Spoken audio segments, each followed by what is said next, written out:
Hamjambo tena. Thank you very much. I have been sitting here and listening to those who have spoken before here, and I felt that I was in a party somewhere. I'm very delighted to be back again here in Washington, D.C. The last time I was here, so about 2 years ago. We came here in February of 2020 with President Uhuru Kenyatta for the prayer breakfast here. And President Moi passed on when we were here in DC. And President Uhuru Kenyatta had to rush back home, leaving me here. I went to via Addis Ababa, AU, and back home. We buried Moi, and thereafter, COVID started. Since that time, it has not been possible to come back to this country up to now. Now, as fate would have it, as I was planning to come back here, again, the third president passed on. The second president passed on when I was here. The third president passed on when I was coming here. And therefore I have to cut short my trip again to go back and bury President Mwai Kibaki. But that is fate. All the same, we are happy to meet all of you again here today and to see a new spirit among the Kenyan diaspora in the United States.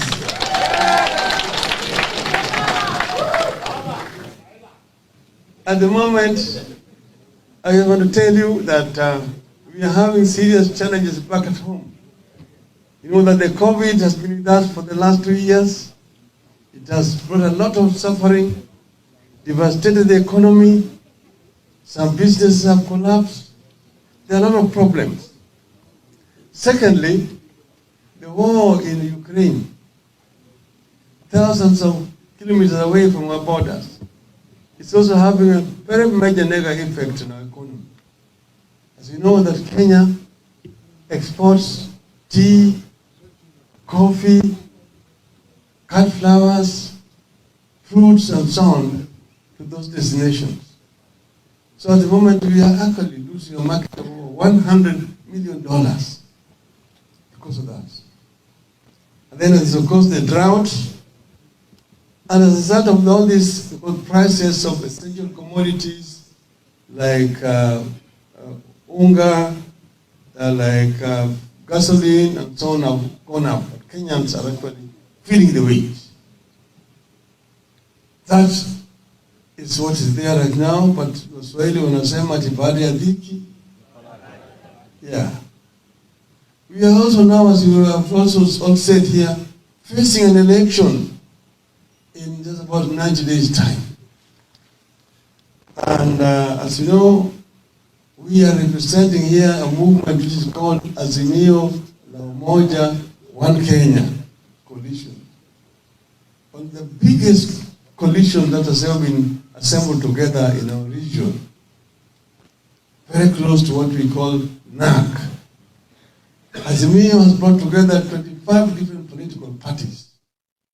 And all these parties have come together and have come up with a real manifesto and a program for change in our country. All that we want is a peaceful campaigns. We want a peaceful campaign and peaceful elections.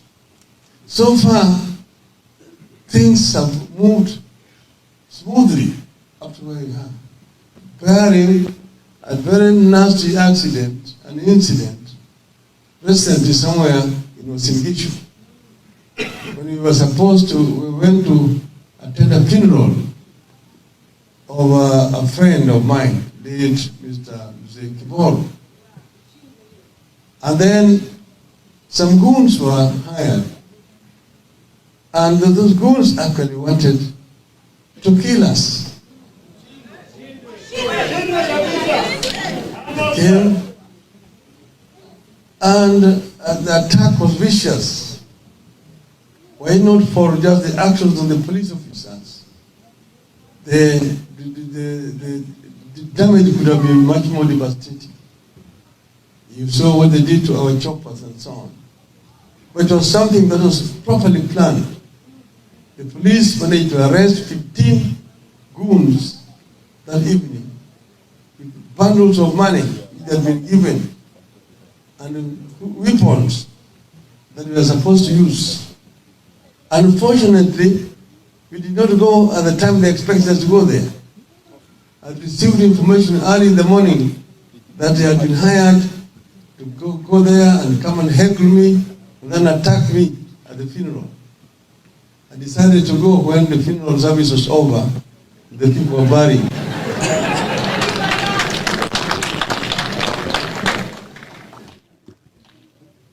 Now our adversaries have tried very many things.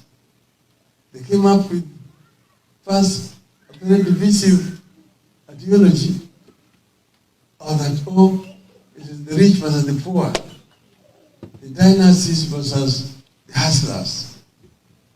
But that itself has not changed. Then they now came up with what they call bottoms up.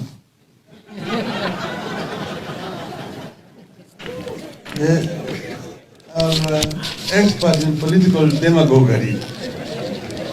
But as you know, a demagogue can actually cause a lot of harm to a country. I know, I lived in Germany for a long time. And I came there after just about 15 years of Hitler's devastation. Hitler came out during the period of depression. And he came out and said that he had the solution to the German problems. Give me 10 years, and I will give you a new Germany. Yes, in 10 years he gave them a new Germany. That was the Germany that they could not recognize. It was in ruins. It was in ruins. And of course, it was coming up with all sorts of slogans. Ash area, the pure Aryan race. And Germany that will be able to conquer the rest of the world, and so on. So he was able to inspire people to destruction. You know what Idi Amin did to Uganda? You know what Jan Badel Bokassa, the last empire, did to Central African Republic? So I think this is a kind of experiment that we must try to avoid. We and Azimio are certain and sure that barring any very serious catastrophe, victory is on the side of Azimio la Umoja.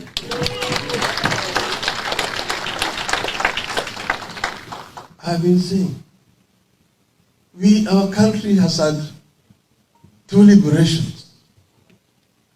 The first liberation ended the colonial rule and brought political independence to our country after many years of colonial subjugation. Then, after that, a new independent regime came into the country, but through a succession of amendments to the Constitution, they established a very authoritarian dictatorial system where the people came, which brought a lot of suffering to our people. Here, Kenyans are again to go back to the trenches to struggle for a second liberation. That came after many years of struggle.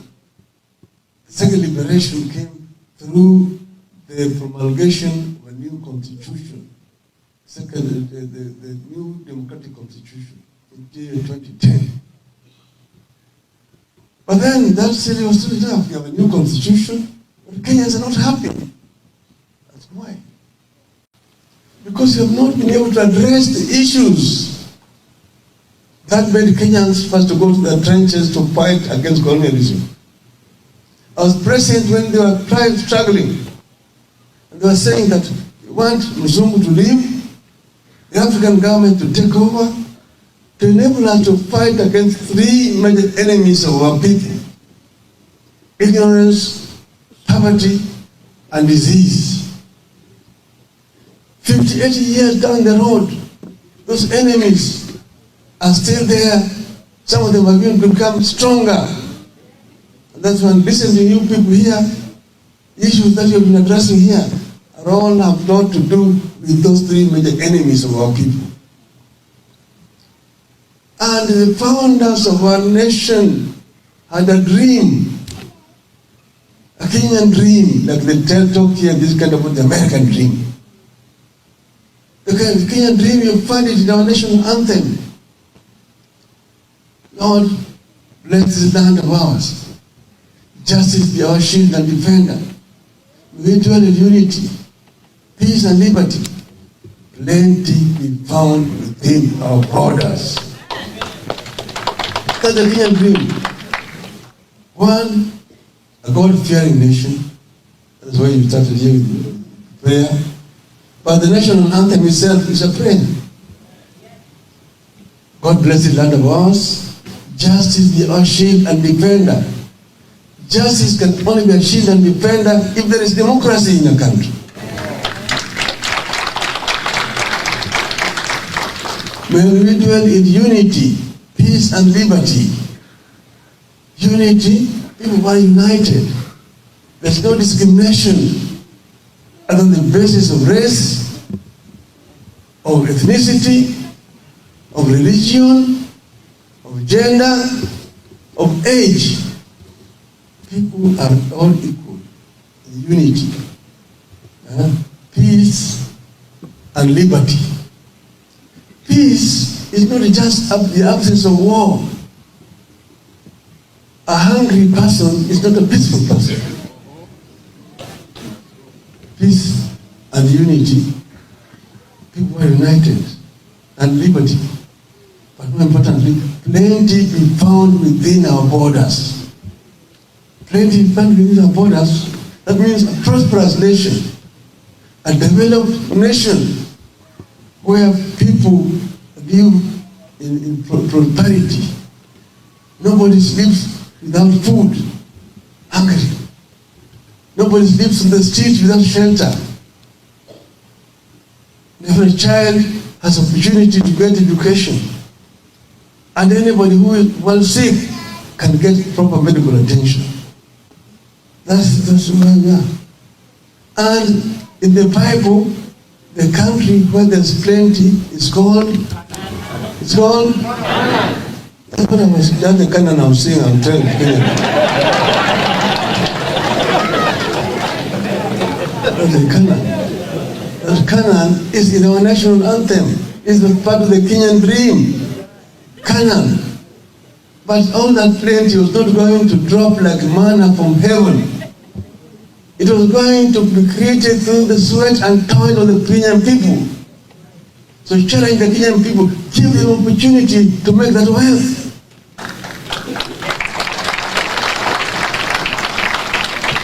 Our people can create that wealth. And that's why we're saying we want to fight against these three major enemies of our people. And that's why we're saying, yes, through opportunities. First, in terms of the enemy, number one, ignorance. Each and every child born in our country shall get equal opportunity irrespective of socio-economic status of the parents.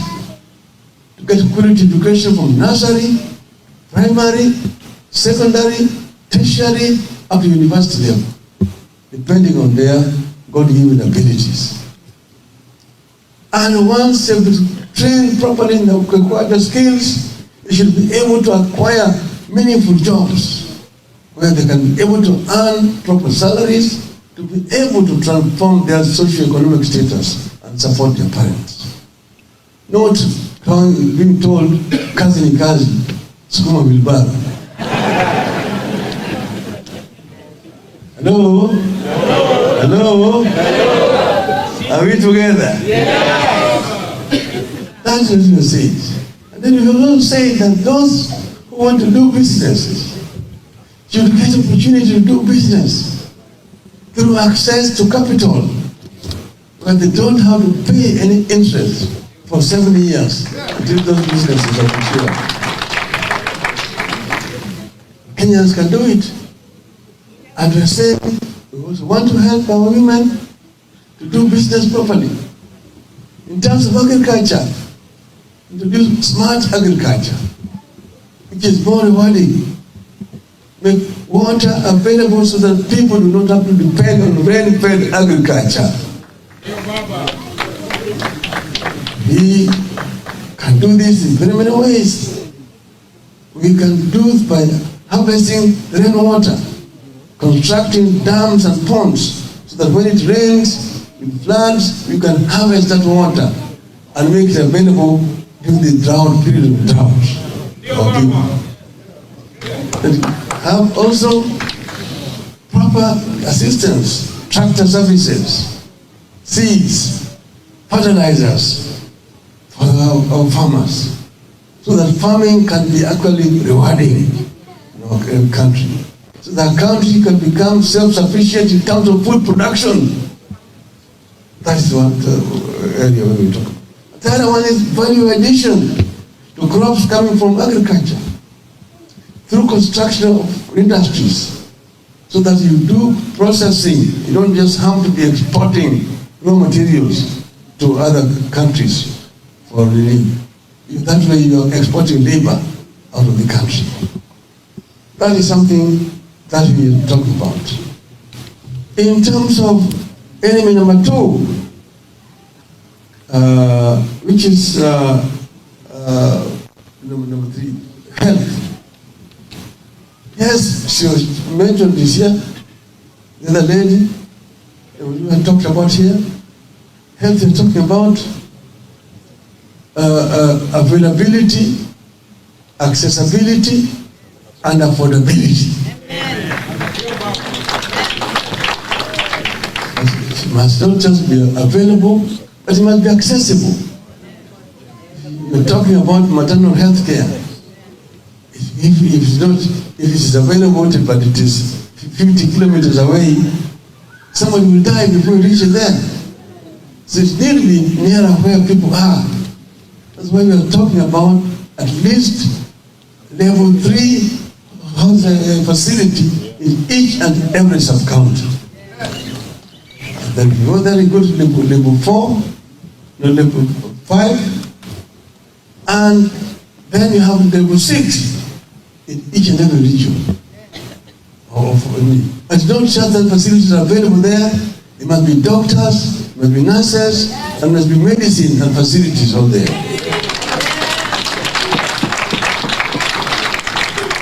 And she gave another example of the high cost of healthcare, which people cannot afford. That's why we said the answer is Baba Care. Baba Care.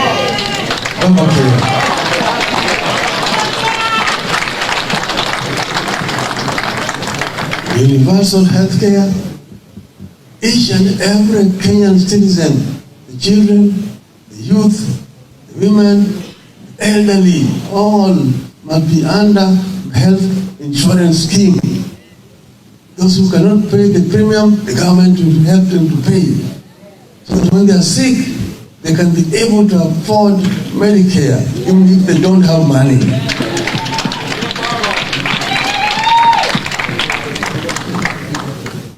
Then the other things is infrastructure. Bring the infrastructure closer. We talked already about water, roads, we talk about electricity. Bring it closer to the people and make it accessible and affordable. Right now, the cost of electricity per unit is 14 US cents. In Egypt, it's 4 cents. People cannot afford it. No wonder manufacturers are moving out and going to set up in Egypt and manufacturing there and then sending back to our markets. The other one, manufacturing has almost come to a standstill. Most factories which used to employ 200, 300, 1,000 people are all closed in industrial areas. They've been converted to warehouses, basically storing containers, carrying goods from China. We have exported our jobs to China. People are basically jobless. A few people are traders in our country. We must change this so that our people can be able to get employment. We are talking about textile. We begin from primary, grow cotton, as used to happen, and then have the textile industries. So you begin from the very beginning of raw materials, going up through the value chain to the finished product. That will also give a lot of employment for our people. So now I want to now look at the diaspora. The diaspora. The diaspora. And I've talked to people, and I'm always very frank when I'm talking to the diaspora, because I've been part of you people. Sisi ni kama Waarabu wa Pemba, najuana kwa vilemba. First, let me teach you people a bit. I was very disappointed during the recent voter registration exercise. I was all the time being pressed up. Number one, we want dual citizenship. Two, we want to vote. Want the right to vote. I made too much noise when we were there at Bomas Bukenya. When our mother Karua here, we were delegates. We were talking on behalf of the diaspora. Professor Makau Mutua there. The diaspora should be allowed to have dual citizenship. Well, yeah. It was not easy, but we pushed it until we got dual citizenship. I agree with you that we need to remove the other discriminating practice there, that you cannot become a diplomat if you are a good citizen.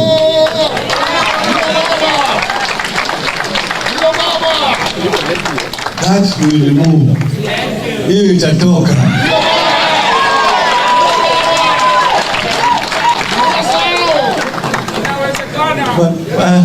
Inawezekana. Where I was disappointed that the whole of the United States of America, only 700 people registered as voters. I said, what a shame. What a shame. Shame on you.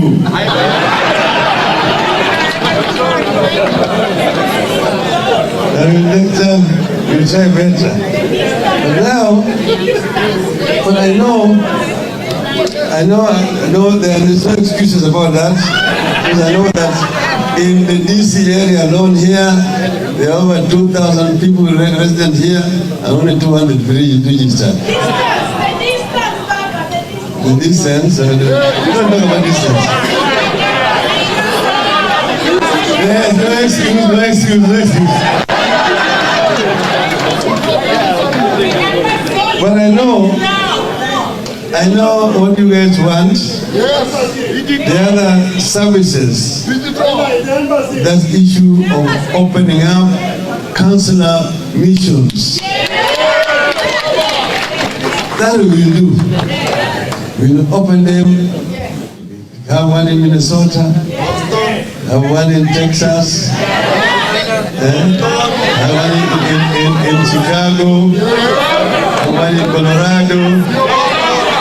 And so on and so forth. That is easy. That will be done. Okay? Now, the other one, the issue of getting the diaspora more connected to Kenyan economy. Because the remittances that are coming right now are basically remittances to help families. They're not really investments. And as Mr. Shabal told you guys, it partly is the problem of the mistake is with the system there. The government creating proper investment opportunities for the diaspora. Yes. So that you can invest.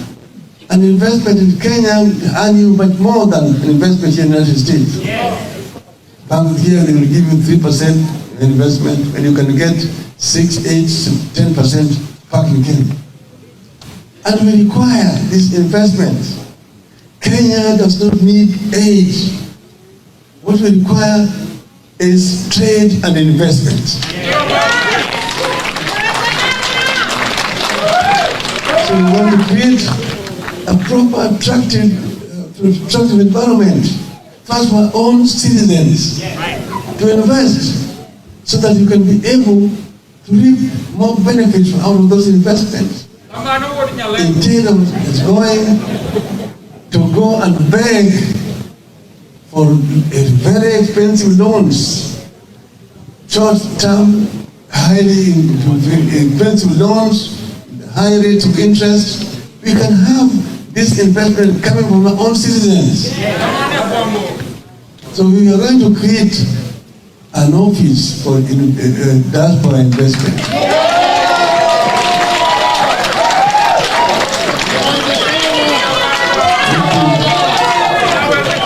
Help protect your investments and opportunities, and we want to be shown areas of proper investments. Anywhere you can invest. For example, we are trying to now start up again affordable housing scheme. Affordable housing, housing scheme. The government has tried to create a housing fund through a housing levy. The trade unions actually opposed it, and that's why it was not done. We have now had a discussion with the court and they have agreed. So the first thing we are going to do is to create a housing development levy. Then we create a fund, a pool, in which we can be able to construct low-cost housing, high quality, and the diaspora can invest in those ones there, back in Kenya.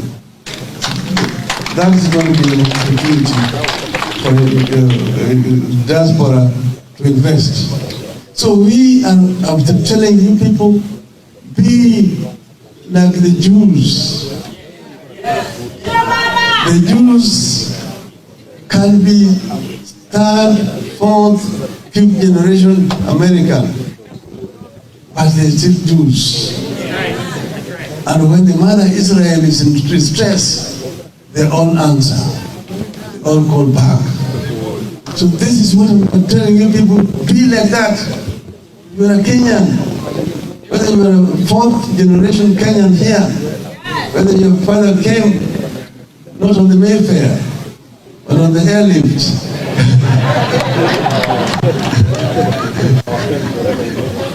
You're still a Kenyan. You're still a Kenyan, okay? Are we together? So that's why we want to work with you people together to build a new Kenya. The Kenya that we want to build is going to be a Kenya that cares for all her citizens, wherever they live, in Kenya and out of Kenya. And I'm saying, I'm not looking for followers. I'm looking for partners. People with whom we can partner to build the Kenya that our founding fathers wanted. Our founding fathers wanted that Kenya. They said we want the Kenya where everybody is equal. No discrimination. A Kenya where people share everything that they have. A Kenya where nobody sleeps hungry. A Kenya of opportunities, boundless opportunities. We have all those things in our country. Kenya is the cradle of mankind. All the fossils of humanoid species have been discovered in Kenya. We have got a lot of raw materials. So we are saying that Kenya does not need to be playing in the third league. Kenya needs to be playing in the first league. We do not want to be compared with the worst in the world. Oh, look at Somalia. Look at South Sudan. Look at Ethiopia. We are an island of peace in a sea of turmoil. No. Compare Kenya with Kenya's peers, Kenya's equals. At the time of independence in 1963, Kenya's economy was equivalent to that of South Korea. In terms of GDP, in terms of per capita income, in terms of levels of industrialization, in terms of levels of literacy, all the major economic indicators, Kenya and South Korea were equal. 58 years down the road, Korea's economy is 50 times bigger than that of Kenya. When I was Minister for Roads, I went to Korea to ask for assistance to give me equipment for road construction. They gave me $50 million of loan. And I bought equipment there, graders, excavators, tippers, compactors, all manufactured in Korea. Samsung is manufactured in Korea. Daewoo manufactured in Korea. Hyundai manufactured in Korea. You are still struggling to manufacture a Adidlu.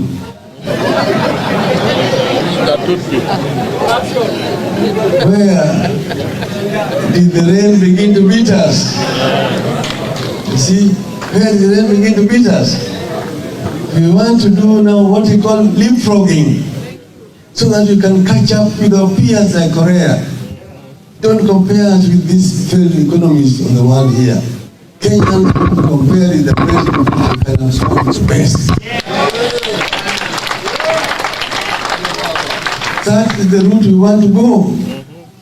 And we don't have time to waste. We don't want to have time to waste. We can run, and I'm confident we'll be able to catch up with our peers. And we begin by first and foremost inspiring our diaspora to come forward with us and work together with us. Are you ready? Yeah. Are you ready? Yeah. Are you ready? Yeah. Then now we have my last word is basically to tell you that when you are here, because the world has become a global village, you can reach Kenya, you can influence what's going on in Kenya on a daily basis. So we want you to be there on your internet, get to the internet, and communicate with the Kenyans. Supply information. Information is even better than the cash you're sending back to Kenya. Tell those Kenyans to believe in one Kenya. To believe in one Kenya irrespective of their ethnic backgrounds. Tell them not to look at each other, to look down upon another Kenyan, oh, that's just a woman. Which Kenyan was born by a man without a woman?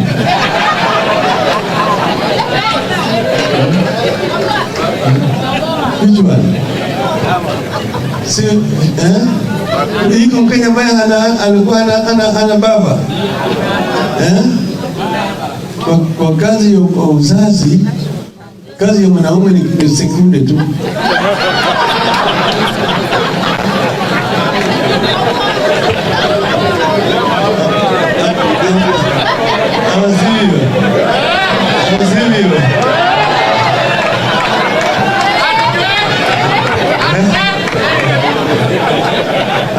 Amedunga na mkwisha yake mkwisha. Mama ndiye anabaki na shida. Miezi 9 mzima kama mama anahangaika. Anashania hapo, mara nyingine kichwa na muuma, tumbo na muuma, hali yake mbaya, anatapika.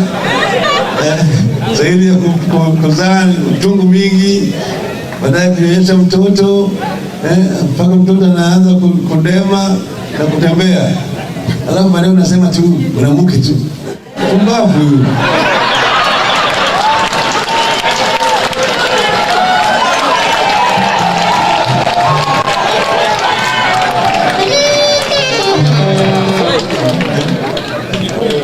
We must respect our ladies. Give them the respect that they deserve. And that's why I talk about affirmative action to lift our women so that we can be able to play a role equal to that of our men. Mko tayari? Mko tuko pamoja? Azimio! Azimio! Azimio! Asante sana. Tusimame tupige makofi. Makofi hata.